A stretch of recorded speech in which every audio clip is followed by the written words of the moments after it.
Good afternoon. I'm Commander Leon Stein. I'm the curator of the Naval Museum here in Simonstown. Just returned from a CSANDF medal parade at Martello Sports Field. One of our members, or ex-retired members, he's still a volunteer, Warrant Officer Class 1, Harry Kroom, received his 40-year long service medal. Well done, Harry. Congratulations. Harry is continuing to be one of our volunteers and is always around assisting in Simonstown. This week we had to close the museum due to 2 members that tested positive for COVID. Very unfortunate, and as a result 5 other members of the staff had to report to IMM for testing, and they are in isolation at the moment. But good news that the feedback that I received from all of them is that they're recovering and are feeling much better. So we will be reopening the museum again on Saturday, the 11th of December, and looking forward in anticipation to our visitors, especially those that traveling to Simonstown on holiday. I thought let's use the opportunity while we close this week to again do a virtual tour like we did last time. And this time we're going to have a look at instruments, musical instruments located inside our Dockyard Chapel. The Dockyard Chapel forms an integral part of our museum. We utilize the chapel, which once was housed an Anglican congregation, but it's still utilized for baptisms, funeral services, memorial services, weddings. And inside we find these 3 instruments, first of which is this organ, also called a pump organ, an Afrikaans traporgel. And it came to us from SAS Saldanha on the west coast. We traveled to Saldanha a few years back to recover the organ from their chapel there. Story goes that it was donated by the wife of Field Marshal Jan Smuts. The unit was known as HMSAS Field Marshal Smuts just after the war, and his wife Izzy, or Oma as she was also known, donated the organ to the unit there. So these type of organs, pianos, would have been used in formal settings during church services, but also informally as a means of leisure and relaxation. It says here, don't touch, do not touch, but the curator can always touch the exhibits.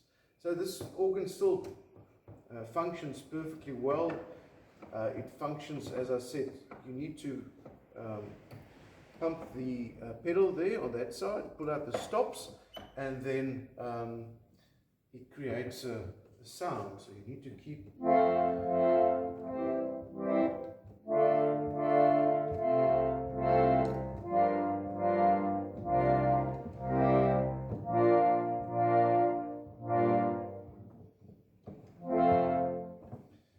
I'm not an organist. We can have a look at the piano just on the other side. We just looked at the, I didn't say, Kimball pump organ that dates from around according to the serial number, it dates from around 1912, 1913, 1914, around about that time. This piano is a Kimball and Sons piano that also came from the US, manufactured in New York by the Kimball and Sons company, and the serial number that we've got inside indicated that it was manufactured around about 1936. The piano is a unique one. You can see it's got quite a broad body, a wide body. It was manufactured as a player piano or a pianola. Inside it had a perforated paper or metallic roll, which would enable a mechanism inside the piano that activated the playing of the piano. So the piano could play by itself. Quite amazing for that time. Earlier in the year, we had funds that were made available by the Navy, and we had a piano technician, a piano tuner that came out to service the piano. And when he repaired the piano, he recovered a tikkie, a little coin. I don't know if you can see it there, a little coin that came out of the piano, and the tikkie is dated 1946. So we know that the piano was here during that time. And just my thought that the piano player or the organist, perhaps on the Sunday, during the Sunday service, perhaps intended to put the tikkie or the coin inside the offering bag and forgot to do so, and the coin ended up inside the piano. Well, that's just my story. But the piano is tuned now, beautifully tuned, and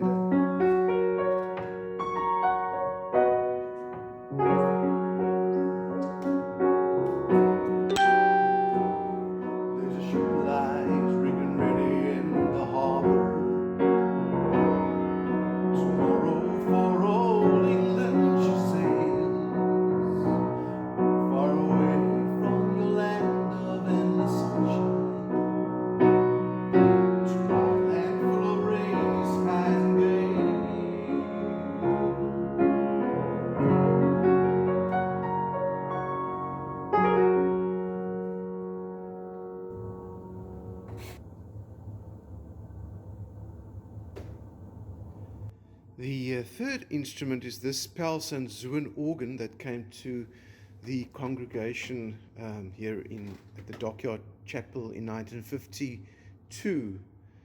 Manufactured in Holland, but it was assembled here in Cape Town.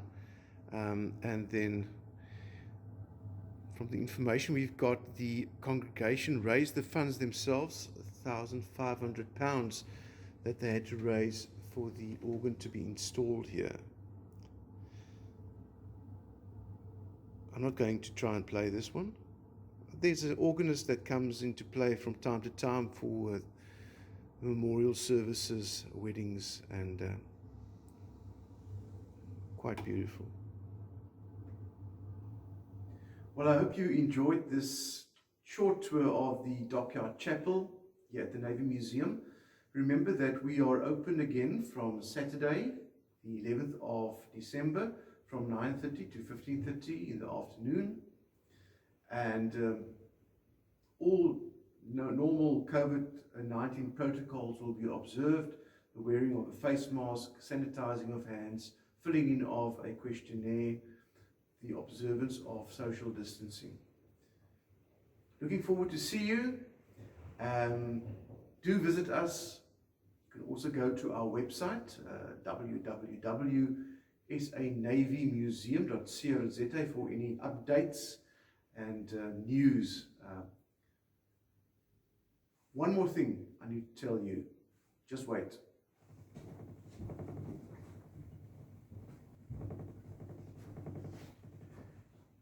Christmas is upon us. If you're looking for a gift for Dad or for Grandpa, two wonderful books available here at the Navy Museum: South African Navy, 25 Years of Democracy.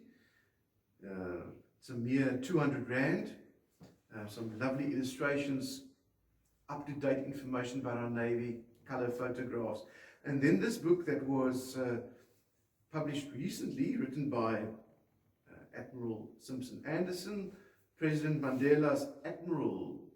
A wonderful read about his time as Chief of the Navy, available from our museum for 250 Rand. 250, 200, come and get your Christmas gifts from the Navy Museum here in Simonstown. You can also phone us, contact number 021 787 4686 or 4622. Have a good day. Bye-bye.